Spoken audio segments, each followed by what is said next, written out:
नमस्कार के न्यूज के खास शो स्पेशल रिपोर्ट में आपका स्वागत है। मैं हूं मनोज मानस। आज हम फिर हाजिर हैं देश विदेश की कुछ खास और अहम खबरों के साथ। आज हम सबसे पहले बात करेंगे यूपी के काकोरी में वीरों को नमन करते हुए सीएम योगी के स्वदेशी आह्वान की।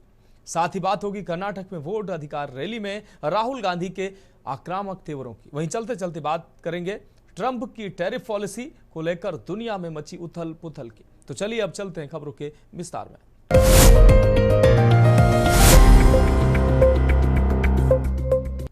तो स्पेशल रिपोर्ट में पहली अहम रिपोर्ट की बात करते हैं। सीएम योगी ने कहा कि आर्थिक राष्ट्र निर्माण की शुरुआत हमारे उपभोग से होती है। विदेशी वस्तुएं खरीदने से न केवल हमारा धन देश से बाहर जाता है, बल्कि वह धन आतंकवाद और उग्रवाद को भी पोषण दे सकता है। उन्होंने अपील की है कि आगामी त्योहार पर स्वदेशी वस्तुएं खरीदें और उपहार दें। मुख्यमंत्री ने कहा, यदि हम थोड़ा महंगा भी खरीदें लेकिन वह स्वदेशी हो तो उसका लाभ देश को मिलेगा। ये खास रिपोर्ट देखें। योगी की स्वदेशी को जीवन मंत्र बनाने की अपील। मुख्यमंत्री योगी आदित्यनाथ ने ऐतिहासिक काकोरी ट्रेन एक्शन शताब्दी समारोह के समापन पर स्वतंत्रता संग्राम के अमर क्रांतिकारियों को नमन किया और वर्तमान पीढ़ी से राष्ट्रभक्ति और स्वदेशी को जीवन का मंत्र बनाने की अपील की। उन्होंने साफ शब्दों में कहा कि स्वदेशी हमारे जीवन का ध्येय बने, स्वदेशी हमारे जीवन का मंत्र बने। हम जिएंगे स्वदेशी के लिए और मरेंगे अपने देश के लिए। जब भारत इस संकल्प के साथ आगे बढ़ेगा तो दुनिया की कोई ताकत इसका बाल भी बांका नहीं कर पाएगी। हमारा संकल्प होना चाहिए कि राष्ट्रभक्ति को फिर से जन जन के हृदय में हम प्रतिष्ठित करें, क्योंकि राष्ट्रभक्ति का जो दग्र भाव उन महान क्रांतिकारियों ने संचार किया था, जिसमें स्वयं की परवाह के बगैर हमें अपने देश को विदेशी हुकूमत से मुक्त करना है और उसके लिए अपने आप को बलिदान देने की, हर कीमत को चुकाने का जो जज्बा था, उस जज्बे का परिणाम ये है, उसी जज्बे का परिणाम है कि देश 1947 में आजाद हो गया। ये उसी की कीमत है और इसीलिए हम सबका संकल्प होना चाहिए कि राष्ट्रभक्ति का यह ज्वार जन जन के हृदय में प्रतिष्ठित हो। एकता और गर्व का प्रतीक बन चुके तिरंगे को हर घर तक पहुंचाना है। याद रखना, भारत की आन मान और शान का प्रतीक तिरंगा झंडा हमारा राष्ट्रीय प्रतीक है। इस तिरंगे को हर घर पे फहराना है और उन महान सेनानियों को नमन करना है जिनके बलिदान से हमारा देश स्वतंत्र है और भारत की एकता और अखंडता सुनिश्चित हुई है। मुख्यमंत्री योगी आदित्यनाथ ने कहा कि काकोरी ट्रेन एक्शन के क्रांतिकारियों ने पूरे उमंग व उत्साह के साथ जनता, किसानों और मजदूरों की मेहनत की कमाई को अंग्रेजों से बचाया था। सीएम योगी आदित्यनाथ ने कहा कि 9 अगस्त 1925 को काकोरी के वीरों पंडित राम प्रसाद बिस्मिल, अशफाक उल्लाह खां, ठाकुर रोशन सिंह, राजेंद्र नाथ लाहिड़ी और उनके साथियों ने ब्रिटिश हुकूमत के सरकारी खजाने पर कब्जा कर उसे स्वतंत्रता संग्राम में लगा दिया। ये रकम महज 4600 रुपए थी, लेकिन उन्हें पकड़ने में अंग्रेजों ने 10 लाख रुपए से ज्यादा खर्च कर डाले। उन्होंने बताया कि कई क्रांतिकारी बिना निष्पक्ष सुनवाई के फांसी पर चढ़ा दिए गए। चंद्रशेखर आजाद अंग्रेजों के हाथ नहीं लगे, बल्कि अंतिम सांस तक मुकाबला करते हुए वीर गति को प्राप्त हुए। मुख्यमंत्री ने कहा कि ये शताब्दी महोत्सव केवल स्मरण का नहीं, बल्कि नई पीढ़ी के लिए प्रेरणा का पर्व है। भारत के उन महान स्वतंत्रता संग्राम सेनानियों के प्रति कृतज्ञता ज्ञापित करने का यह अवसर हम सबके सामने है। जब ये देश अपनी स्वाधीनता दिवस के आयोजन के साथ जुड़ रहा है, घर के ऊपर तिरंगा हो और हर भारतीय के मन में स्वदेशी का भाव जागृत हो। याद करिए, यह देश जब अपनी आजादी की लड़ाई को लड़ने के लिए आगे बढ़ा था, राष्ट्रपिता महात्मा गांधी ने हर भारतवासी को स्वदेशी के मंत्र के साथ जोड़ने का काम किया था।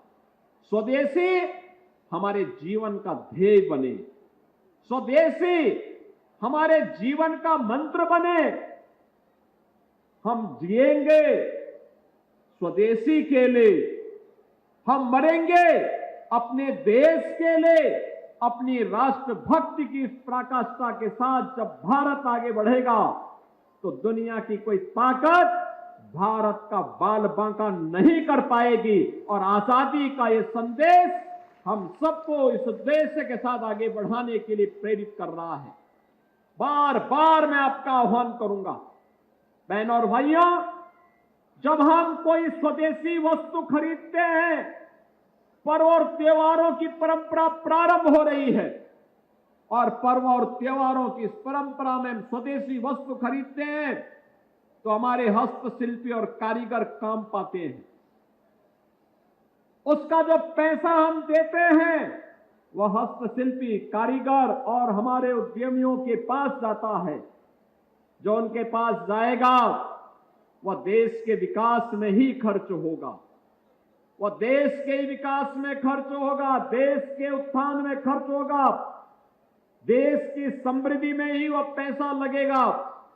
लेकिन जब हम विदेशी वस्तु खरीदते हैं तो विदेशों की वस्तु खरीदने की कीमत हमें उस समय तो चुकानी ही होती है, लेकिन बाद में आतंकवाद के रूप में भी हम उसकी कीमत चुकाते हैं। हर घर तिरंगा राष्ट्रभक्ति का नया संकल्प। इस मौके पर सीएम योगी आदित्यनाथ ने कहा कि ऑपरेशन सिंदूर में भारत की सेना ने अपने सामर्थ्य का लोहा पूरी दुनिया में मनवाया है। अब तिरंगे को घर घर में फहराकर विभाजनकारी ताकतों को मुंहतोड़ जवाब देना है। उन्होंने कहा कि महात्मा गांधी के स्वदेशी मंत्र को जीवन का ध्येय बनाने और सभी को अपनाने की जरूरत है, क्योंकि स्वदेशी वस्त्र खरीदने पर आपका धन हस्तशिल्पियों और कारीगरों के हाथ में जाता है। धन देश के विकास में लगता है, जबकि विदेशी वस्त्र खरीदने की कीमत आतंकवाद के रूप में चुकानी पड़ती है। इस मौके पर मुख्यमंत्री ने वीर स्वतंत्रता सेनानियों व सैनिकों के परिवारजनों को सम्मानित किया।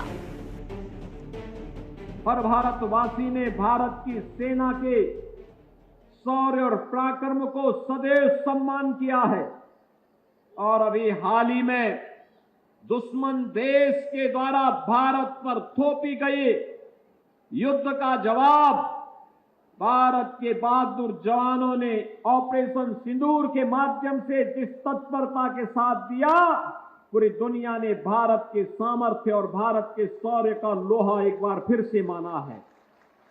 बहनों और भाइयों, अपने सैनिकों के प्रति सम्मान का भाव रखते हुए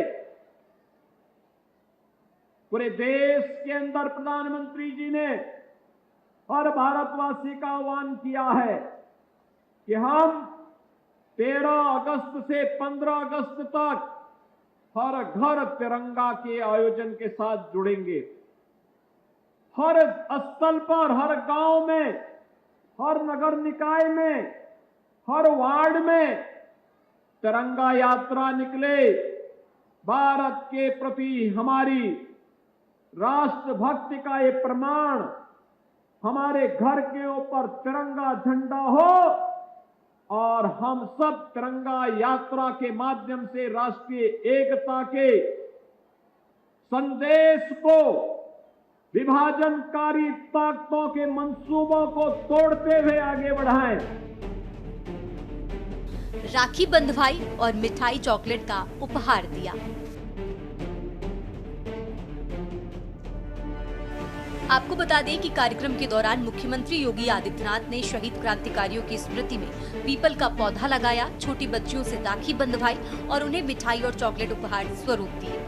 उन्होंने काकोरी ट्रेन एक्शन पर आधारित एक पुस्तक का विमोचन किया, शहीद सैनिकों के परिजनों को मंच पर सम्मानित किया और संग्रहालय में जाकर स्मृतियां संजोई। सांस्कृतिक विभाग द्वारा प्रस्तुत नाट्य मंचन में 1925 की उस ऐतिहासिक घटना का जीवंत चित्रण किया गया जिसने ब्रिटिश हुकूमत की नींव हिला दी थी। स्पेशल डेस्क के न्यूज़ इंडिया।